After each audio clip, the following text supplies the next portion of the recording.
to be an American. And I won't forget the men who died.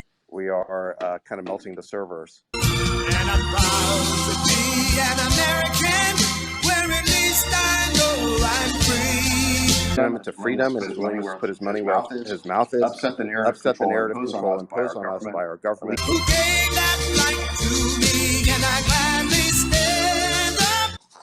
Have Governor DeSantis make this. We're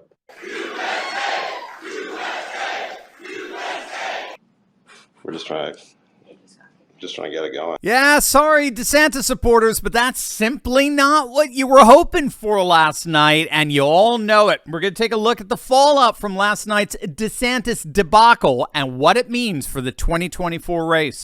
So Ron DeSantis did indeed take to Twitter last night and made his presidential ambitions official. Well, I am running for president of the United States to lead our great American comeback. Look, we know our country's going in the wrong direction. We see it with our eyes and we feel it in our bones. Our southern borders collapse. Drugs are pouring into the country. Our cities are being hollowed out by spiking crime. The federal government's making it harder for the average family to make ends meet and to attain and maintain a middle-class lifestyle. And our president, well, he lacks vigor, flounders in the face of our nation's challenges, and he takes his cues from the woke mob. I don't think it has to be this way. American decline is not inevitable. It is a choice. And we should choose a new direction, a path that will lead to American revitalization. We must restore sanity to our nation. This means embracing fiscal and economic sanity. Stop pricing hardworking Americans out of a good standard of living through inflationary borrow, print, and spending policy. Now, in all fairness, I like Ron DeSantis. I love what he's done for Florida. And if he does indeed somehow manage to pull off a miracle here and win the Republican nomination, I'd vote for him in a heartbeat, no problem. But if that rollout last night was any indicator for how his campaign is going to go, he might as well just hang up the gloves right now. He made his announcement on the Twitter Spaces platform, which is an audio platform. And from the get-go, it was just plagued with technical difficulties, which lasted throughout the event. You would think that an event hosted by the owner of Twitter, Elon Musk, you know, a guy who's got a little bit of expertise in sending rockets into space, you would think at least the technical aspects of the event would be right. But alas, the whole event started nearly half an hour late. It was plagued with microphone feedback. The audio stream got cut out entirely multiple times. And at one point, it actually looked as if DeSantis had left the chat. It was so demonstrably bad that even Biden, freaking bumbling Biden, trolled DeSantis, tweeting out that his campaign fundraising page had a link that works. So come on and visit, right? I'll give him that. Now, the way DeSantis supporters are trying to spin this is that there were too many people on at the exact same time. With the announcement coming at 6 p.m., you had like 600,000 people all showing up at once, and they crashed the system. So many people trying to hear DeSantis at the same time. That's what caused all these technical difficulties. So the spin is that DeSantis broke the internet. The problem with that spin is that Musk has had upwards of over 3 million people on Twitter Spaces all at one time for an event with the BBC some time ago. That's number one. And number two, sorry, gang, that excuse ain't going to cut it in this information age. I mean, what's the point of having all those people on there if you can't communicate with them? I mean, DeSantis could have just rolled this out on something called, you know, the radio.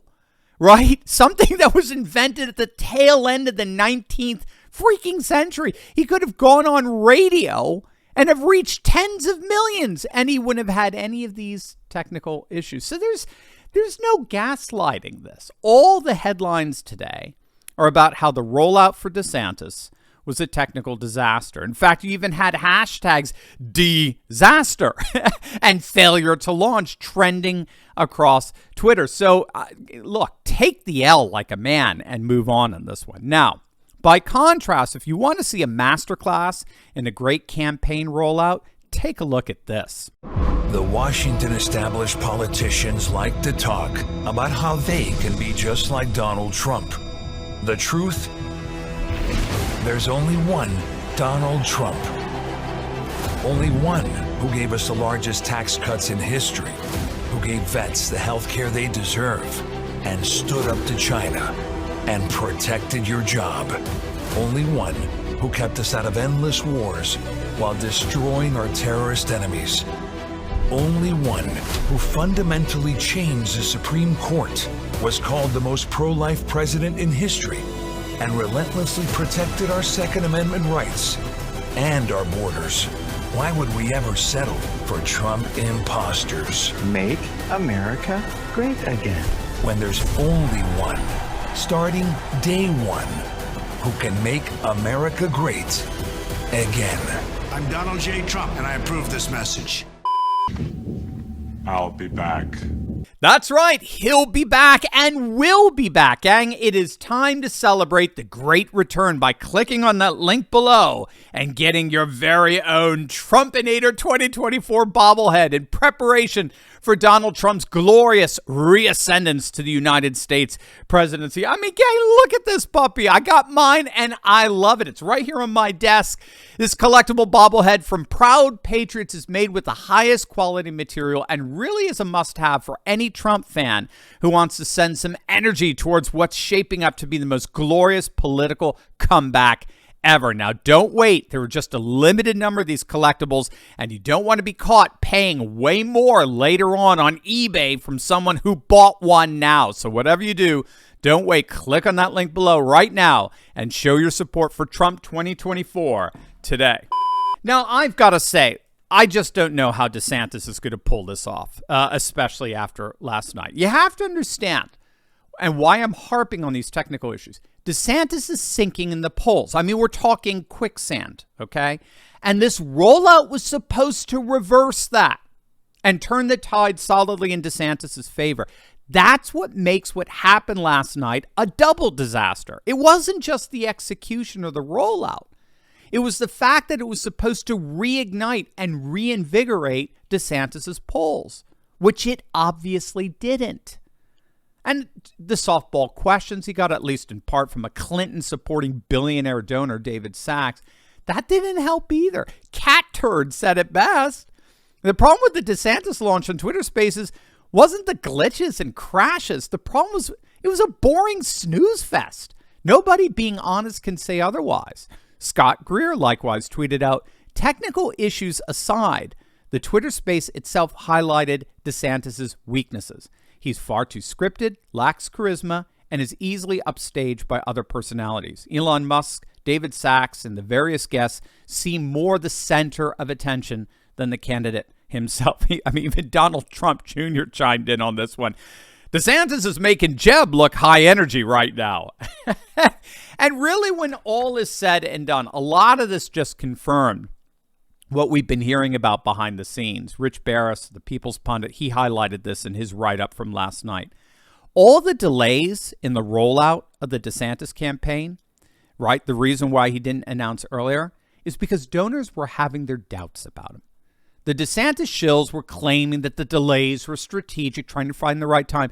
But word on the street was that donors were frankly pulling back, seeing his collapsing poll numbers in relation to Trump's surging polls. I mean, look at this, gang. Look at this. According to the latest Fox News poll, Trump has a 33-point lead over DeSantis. His lead is actually 13 points higher than the total support that DeSantis gets, which is around 20%. And keep in mind, Fox is all in on DeSantis. The whole Murdoch enterprise is pushing his candidacy. And even their polls are showing Trump running away with this.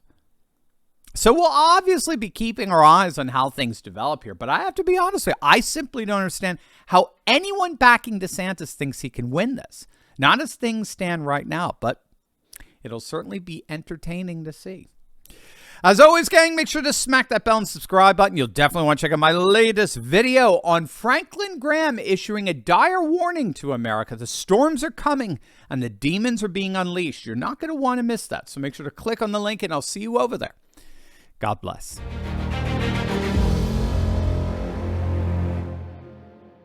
Hey gang, I know what it's like to feel alone out there in these turbulent times, but I broke free.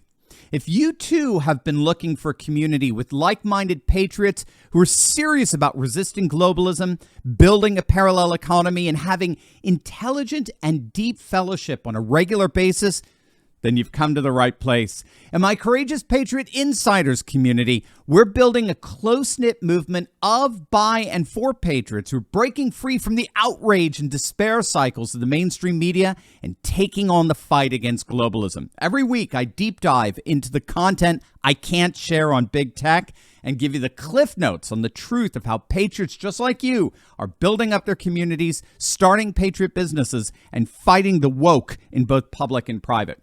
All with a few history and political lessons from yours truly, of course. If you want to stop feeling alone as a patriot and stand together with this fast-growing community, be sure to click on the link in the description below. Don't wait. Join me and my Patriot Coalition today, and let's get fighting.